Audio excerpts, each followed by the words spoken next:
So then Debbie will use you as kind of an example through this process. Then you were referred for some treatment at the concussion clinic and started working with Jimmy, is that correct? Mm-hmm. Jimmy, tell us a little bit about the evaluation and getting her through that treatment and recovery process. Most of the times these patients are being sent for physical therapy. They have the vestibular deficits or some ocular motor deficits, like Heather mentioned. So a lot of my assessment will be looking at those sort of things. So I'm looking at balance, testing balance, eyes open, wide stance, narrow stance, eyes closed, seeing how they react, sometimes on a flat surface, sometimes on an unstable surface. Because there's, a normal value that someone should be able to maintain their balance on those different positions. I'm also looking from an ocular motor standpoint, how well can they track a moving object, stay on target. Are they having any problems with convergence, which is as a target moves closer to the nose, do the eyes track in together with that, or does one track in separately from another? So there's some issues that we're looking at. But a lot of times when these folks have difficulty with gaze stabilization, they're going to have dizziness of balance. With Debbie's case, a quick turn caused the room to spin for a few seconds. Wow. Because she didn't have that ability to stabilize her gaze in that movement. So a lot of our exercises in the beginning were regaining the ability to do that. So that helped with her balance, but also that plays into some of the headaches that she was having as well, because a lot of those headaches are stimulated from the visual issues going on. So a lot of our initial treatment deals a lot with balance and gaze stabilization. After that kind of gets under control, we'll then look at doing some exertional exercises. We want to get the heart rate back up so someone can do cardiovascular exercise. We'll try to do that under a controlled setting. So we'll take initial heart rates, blood pressures, make sure everything's normal to begin with, and then gradually through exercise, we're having the patient wear a heart rate monitor. We're slowly taking the heart rate up to where it's a safe level, monitoring symptoms as we go throughout that. And then once we find safe levels for their heart rate, I'm then encouraging those patients to exercise most days of the week for up to 30 minutes a day, with that same level of exertion. So after several months, working with Debbie, she was eventually able to resume normal exercise. Her vestibular deficits were no longer present, and kind of able to start to resume normal daily activities. The headaches started going from, I believe they were almost every day.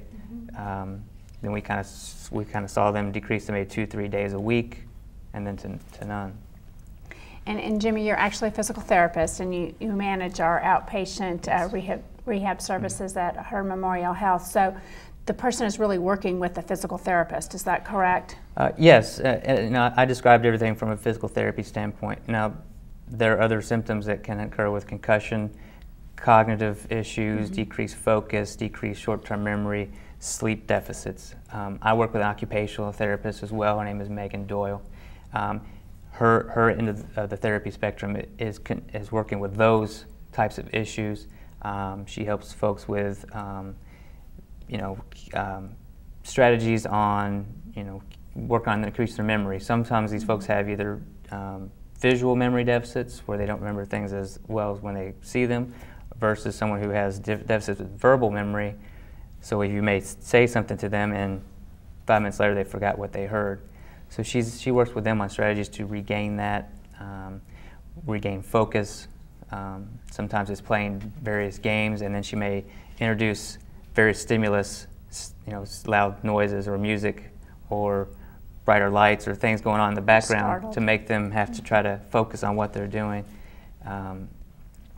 Of course, she could speak to greater detail on what she does. It's not my area of expertise, but those are the things that she helps with, and I feel that bringing her on has really let our program become, from the therapy standpoint, more of a full service now, not just physical therapy working with the vestibular and exertional aspects. We have also the rest of the cognitive aspects covered as well.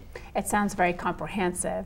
And Debbie, as I'm listening, I'm sure this was very frustrating for you because you weren't really sure what was going on with your body and why you couldn't do some of the things that you might have been able to do before.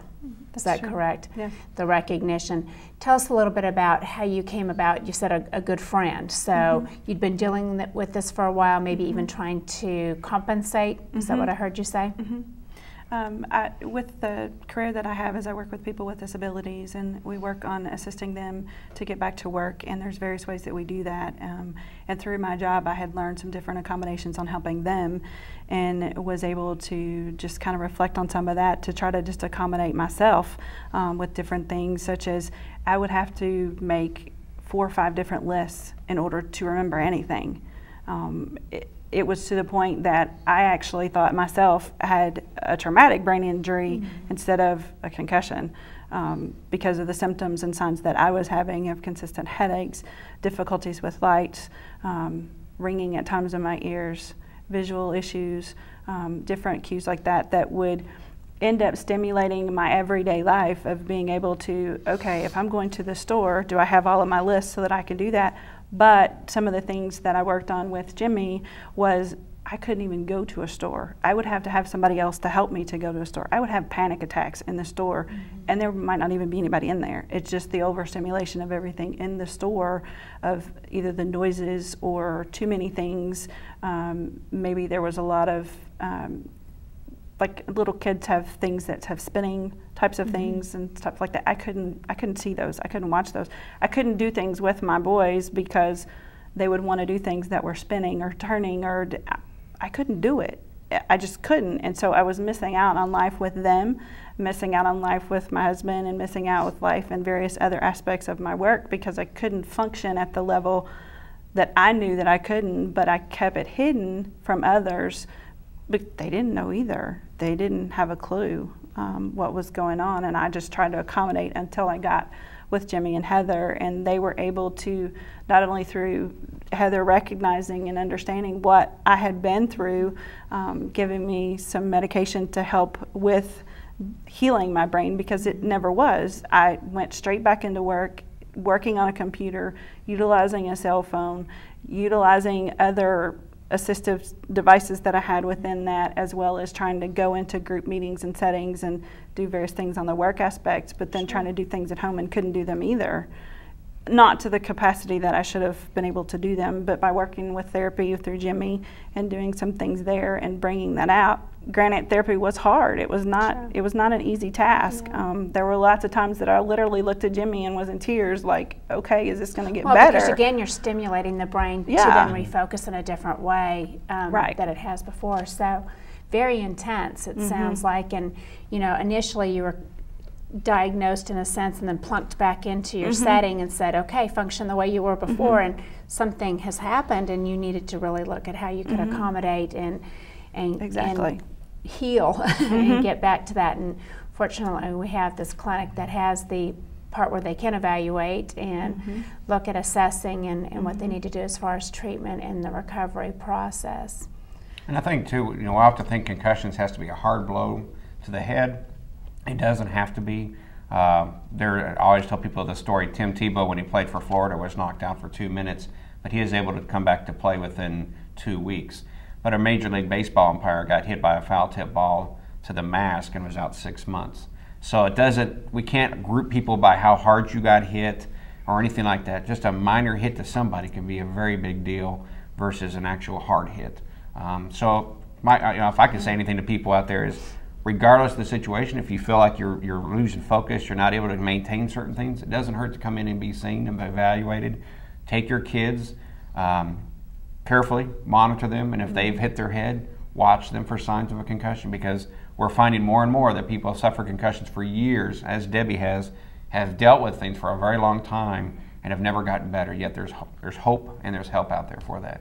And again, I was going to say, I know we've been talking about sports, but it could be any type of head injury or hit to the head.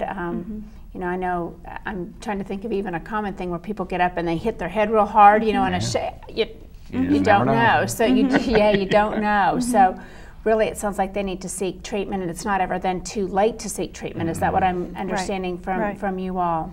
I always tell parents, if their child goes home and makes their bed, they probably have a concussion, that they need to be seen. because it's not the It's same not the normal normal. activity that they had before. So good points. Debbie, you're continually then going through this process. Is that what I'm understanding? Well, actually, I've kind of sort of graduated from Excellent. therapy. Excellent. It took, I guess, a little over 4.5, maybe 5 months. Okay. But in the beginning, I mean, we all had this look of like, oh my goodness, you know, she's been through a lot of time to where she's not been able to heal. What are some things that we can look at to address to help her? And it was even suggested partway through therapy, because I didn't feel therapy was getting progressive, even though Jimmy said, oh yes, you're progressing. And when I discussed it with Heather, I was like, maybe we need to put you off work even for a little while you're doing this, so that you can get all the stimulus taken away from you for a while, because Right. that's one thing that was never addressed, was I was still in there doing a lot of the stimulating things to the brain, and the brain never got a chance to say, whoa, wait a minute, something happened, let's take care of this and fix it. So it sounds like too that when I heard you say, you know, you need to step away for a second, too, you need that support system, and you really need to look at the individual person, because everybody is different. Right. And so those goals are set by you all as a team to see how that person can match those goals. And everybody's process is going to be a little bit different as far as the time that they might be in treatment. Yeah. We so appreciate you sharing your story, Debbie, with us today, and Heather, the great information that you gave us as far as a medical evaluation. Anything else anybody would like to add, Jimmy, as far as treatment and recovery there? Just like Debbie was talking about, everybody is different. Some people heal 1 to 3 weeks. Some people take months. It's being patient with yourself in the process. Letting the brain rest as needed to, because sometimes that can prolong the effects if you're continuously using computers, or trying to go to school full-time or work full-time and try to force yourself into normal life. You're not letting yourself fully immerse yourself into your therapy or your rehab and your healing process. So sometimes it's mandatory really to take a step back and remove a few of those things and then come back to them when you're ready. And I think too, maybe, and I heard Debbie say too, that you might need to listen to other people. Sometimes we don't recognize it ourselves. Somebody else may be telling you something. We've all heard that before, haven't we? Yeah. Yes. And really, how many, they've said that a couple of times now, or Right. a couple different people might be saying Right. something to you too. And, Right. and really pay attention to that and seek some assistance.